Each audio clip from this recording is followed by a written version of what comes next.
Okay, so today, you guys, we're going to read the book entitled Why Mosquitoes Buzz in People's Ears by Berta Article.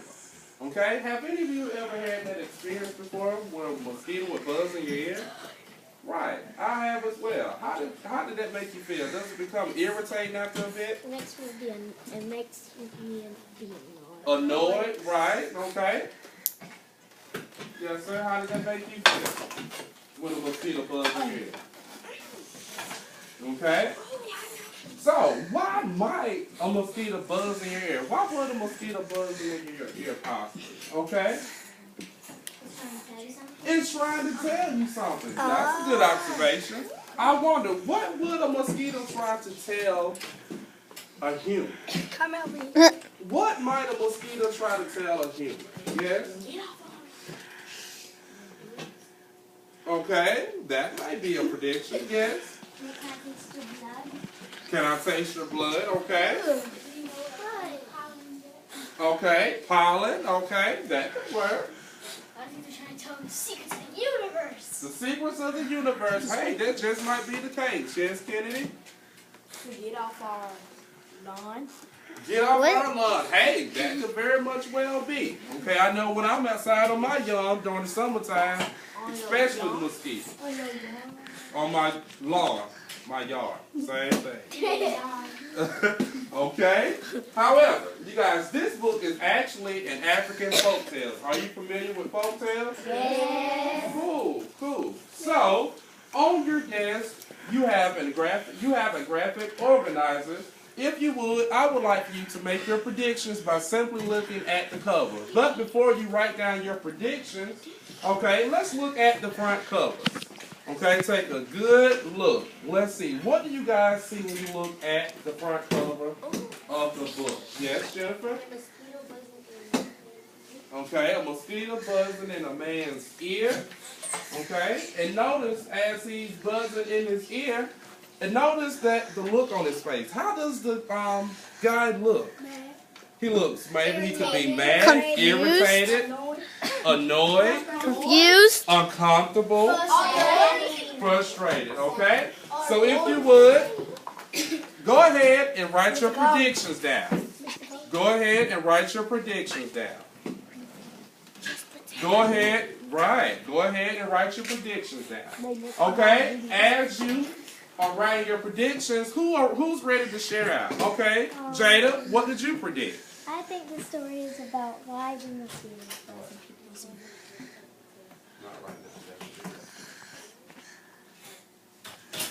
ears. Okay?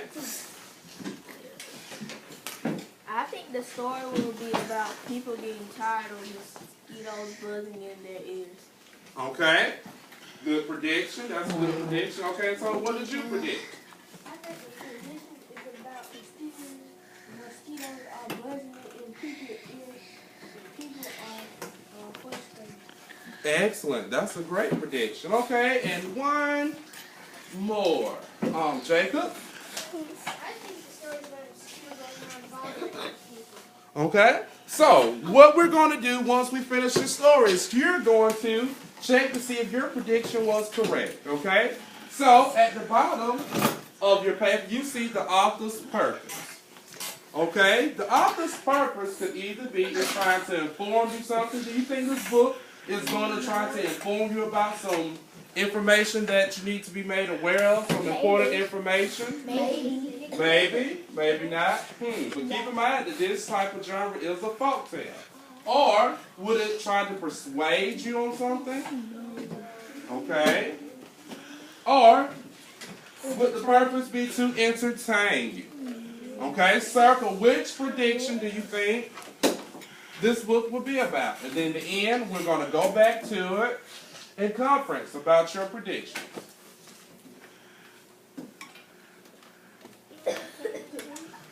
So now we're going to go ahead and start with our reading.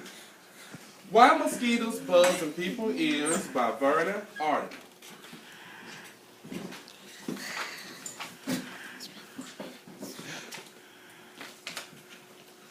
One morning, a mosquito saw an iguana drinking at a water hole.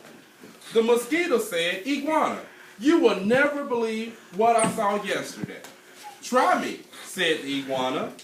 The mosquito said, I saw a farmer digging yams that were almost big as I am. What's a mosquito compared to a yam? Snapped the iguana grumpily. I would rather be deaf than to listen to such nonsense. Then he stuck 2 sticks in his ears and went off, meek, meek, meek, through the weeds. So what's going on here on the first page? Okay? Mosquitoes telling the iguana something that he might not think is true. Right, and he doesn't want to hear it, does he? No. So what does he do? What's this? He puts sticks in his ear. Yes, bro.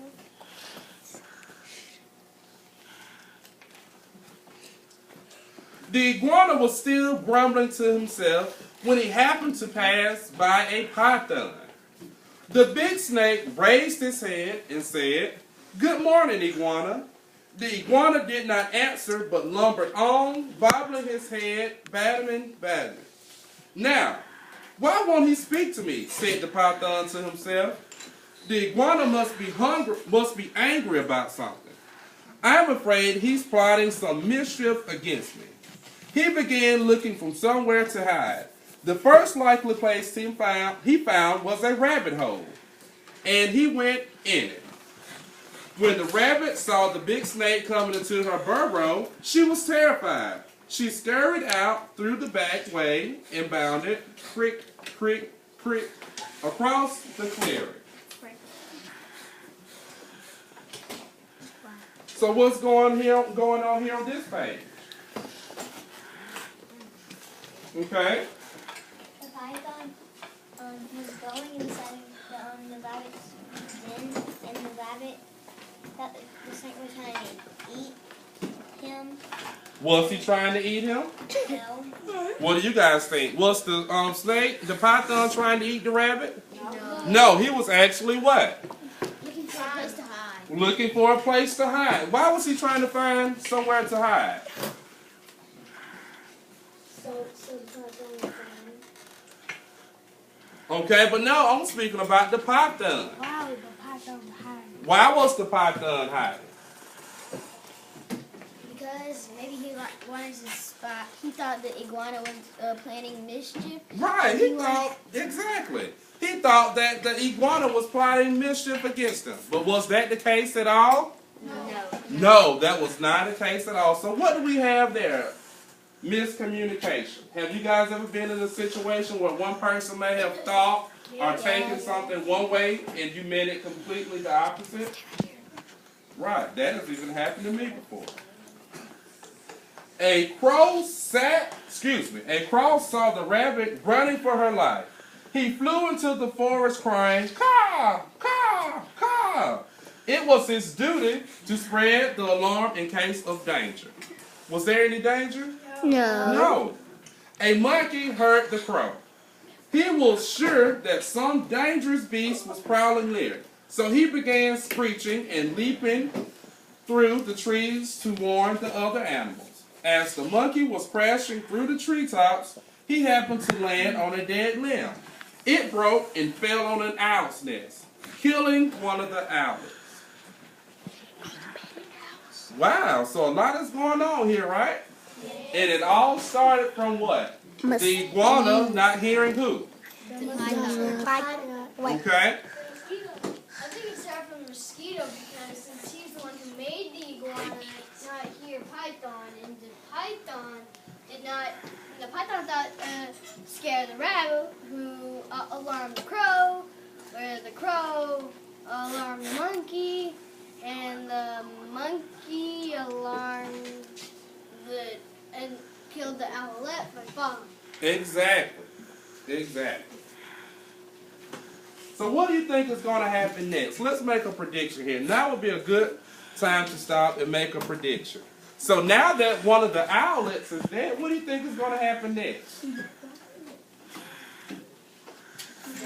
Yes, Jennifer? Mama's gonna come. The mama's going to come, and then she's probably going to be what? Mad. She's going to be mad and upset. Cry.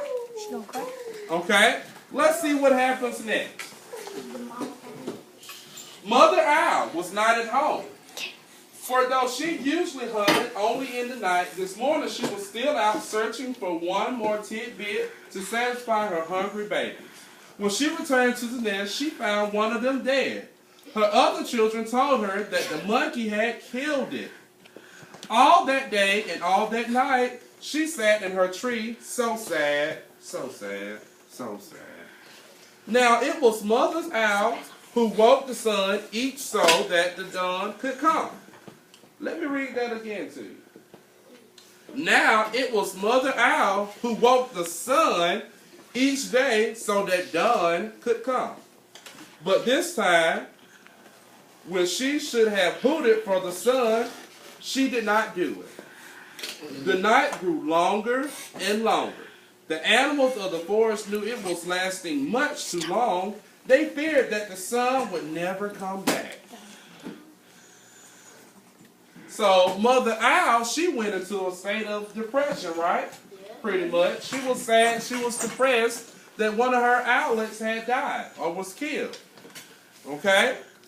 And we just learned that, what was her job? What was Mother Owl's job? To do what? To bring up the sun. But she was so depressed that she couldn't do that anymore, could she, Lamont? She couldn't. And then, so as a result of that, what happened? It stayed night for a while. And they knew something wasn't wrong. Okay, you guys notice how we have daylight saving time? How a lot of times it gets what now? Dark around what? 6:30? 5. Okay. 5. Earlier. 4. Right, it gets dark earlier. So we can tell when something isn't right. And that's what's going on here. The animals knew that something just was not right. At last, King Lion called a meeting of the animals. They came and they sat down around the council fire. Mother Owl did not come, so the Anilet was sent to fetch her. When she arrived, King Lion asked, Mother Owl, why have you not called the sun? The night has lasted so long and everyone is worried.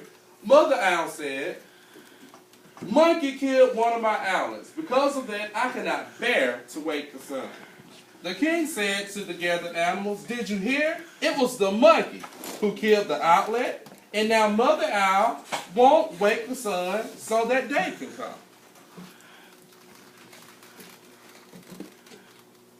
Then King Lion called the monkey.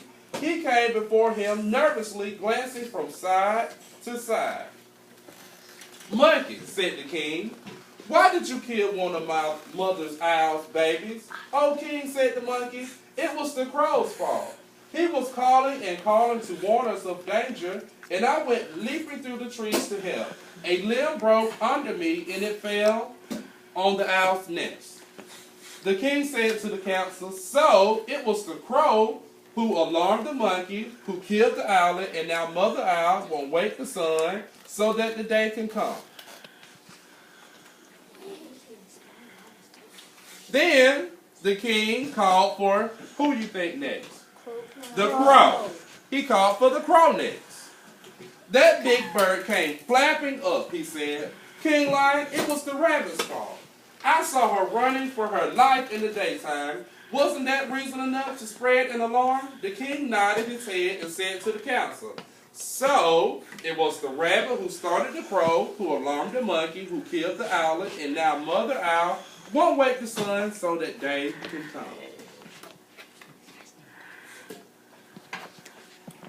And you notice that it's still what outside? Night.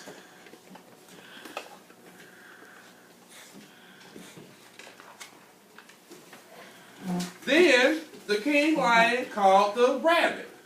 The timid little creature stood before him, one trembling paw drawn up uncertainly.